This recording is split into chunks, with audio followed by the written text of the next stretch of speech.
Vaya, ahora me gustaría no perder ese hilo, pero es que quiero comentar esta fotografía. A la izquierda abajo, Josep Tarradellas.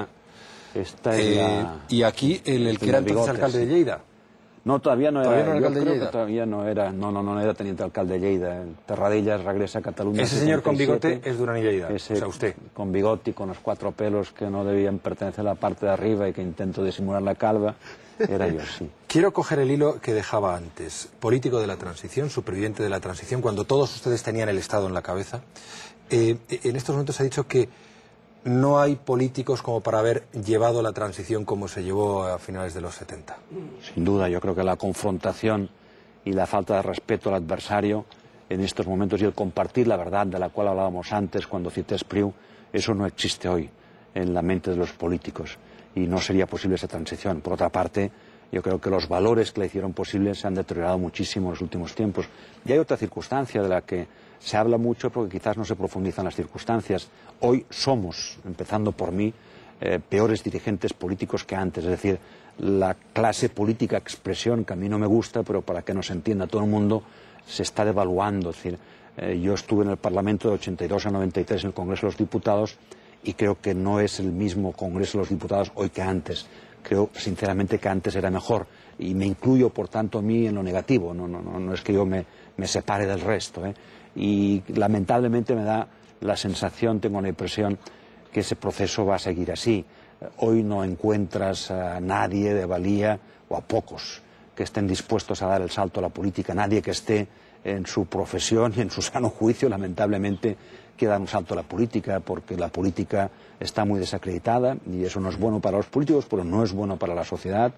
La política, aunque lógicamente el ciudadano de a pie cree que enriquece a todo el mundo y que son unos sueldos extraordinarios, evidentemente son extraordinarios comparándolos con los mileuristas, pero nada tienen que ver con trabajos de dirección de cualquier compañía privada. Por tanto, cuesta mucho crecer en calidad en la política y eso se va deteriorando y eso no es nada bueno para todos.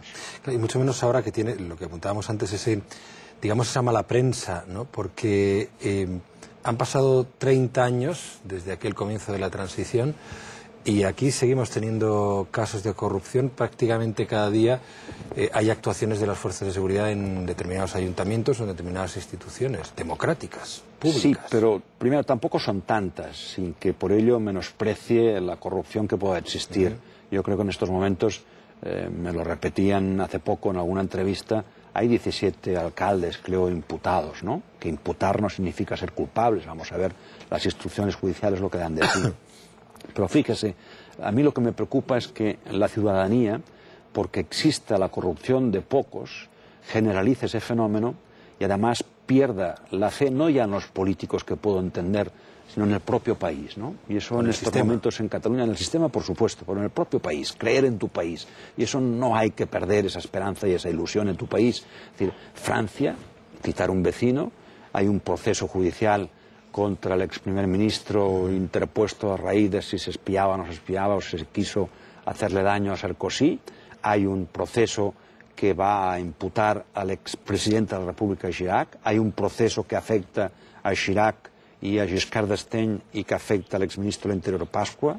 En otros países de nuestro entorno existen también procesos de corrupción y no, los franceses no han perdido la fe en Francia, en su país, y otros ciudadanos de otros países no han perdido la fe en Alemania. Helmut Kohl, al que yo admiro, el responsable de la caída del muro de Berlín, el responsable de la unificación alemana, gran político, de gran prestigio, que yo nunca olvidaré, pues es alguien que al final deja la política y va a la sombra acompañado de un caso de comisiones de partido, ¿no? Y no los alemanes perdieron la fe ni en Kohl ni en Alemania. Quiero que veamos 3 imágenes de 3 jefes de gobierno. Felipe González, José María Aznar, José Luis Rodríguez Zapatero.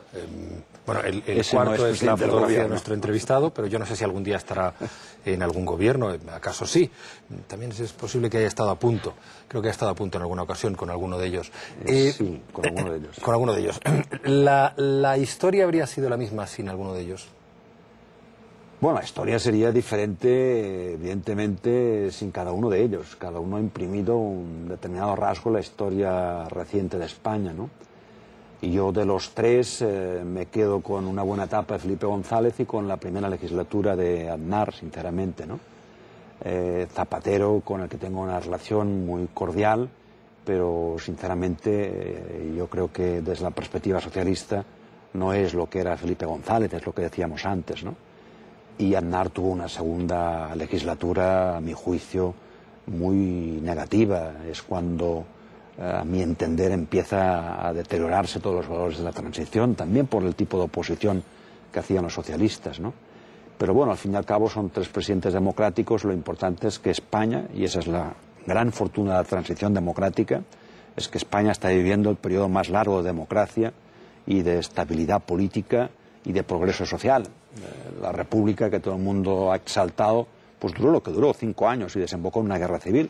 Esa Constitución de la que todo el mundo pretende renegar, y yo no reniego, aunque no la comparta al 100%, pues es la Constitución que ha permitido precisamente que durante 30 años podamos vivir y convivir en paz, y ha permitido, aunque para mí sea insuficiente, un grado de autogobierno en Cataluña ejemplar y superior al que hemos tenido durante más de 300 años. Cataluña, le hago la misma pregunta. Bueno, yo sinceramente no es porque sea de Convergencia y Unió, ¿no? Jordi Pujol. Sinceramente, yo creo además que es un político de talla a nivel español, que conste que yo he tenido y tengo alguna diferencia con el presidente Pujol, pero sin duda Pujol es un líder y se nota muchísimo, se lo repetía en la última ejecutiva de Convergencia y Unió, aunque pudiera parecer que yo estaba haciendo la pelota a Pujol, desde que no está Pujol se nota en Cataluña no hay liderazgo político. Cuando Pujol era el presidente de Cataluña, ciertas cosas que suceden hoy en nuestro país no sucedían, y Cataluña era prestigiada y en España se la respetaba. Hoy no se nos respeta, y en buena medida es responsabilidad nuestra, de los que tenemos responsabilidades políticas, no simplemente de los políticos catalanes, también de los políticos españoles. Pero con Pujol no pasaban ciertas cosas que hoy pasan en Cataluña. ¿Usted se considera español? Yo me considero catalán, y como tal, a partir de la condición de catalán, y básica y sustancialmente catalán, me siento integrante de una España que no me gusta tal como está configurada, pero que sin duda es algo más que un ente administrativo. Pero en la medida que yo no pueda sentirme catalán, pues me alejo del hecho español, ¿no? Pero yo soy presidente de la Comisión de Exteriores del Congreso de Diputados de España, por tanto yo no quiero vivir en la esquizofrenia, y cuando estoy en el exterior reparto unas tarjetas en inglés o en castellano en función del país y explico lo que soy, por tanto pues represento a España, por tanto no quiero ser español fuera de España, no español aquí, soy un ciudadano catalán que se siente esencialmente y sustancialmente catalán, y que como catalán quiere compartir un proyecto para el conjunto de España. Ahora, me gustaría que esa España nos entendiera y comprendiera nuestras legítimas aspiraciones, cosa que no sucede ni en lo que es la sociedad española en buena medida, ni en parte importante de la política, por tanto, de sus dirigentes. Hace 2 años le quitaron un tumor maligno en el pulmón. ¿Cuántas veces desde entonces, señor Duran i Lleida, se ha planteado dejarlo todo, y cuántas veces se lo han planteado su mujer o sus 3 hijas? No, vamos a ver, es decir, el tumor tuve muchísima suerte, ¿no? Como era periférico y superficial, pequeñito, me lo cogieron a tiempo, me extrajeron un 30% creo del pulmón, no tuve que hacer quimio, no tuve que hacer terapia, no me considero un enfermo, aunque tuve después una resaca, una crisis como consecuencia de esa enfermedad, pero las cosas han cambiado, sí, no soy el mismo de antes, valoro mucho más la vida, todavía tengo más ganas de vivir que antes, y valoro mucho más la familia, y renuncio a horas de presencia pública para estar con la familia.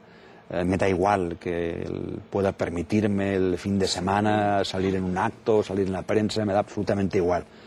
Priorizo la familia, ¿no? Por tanto, dejarlo.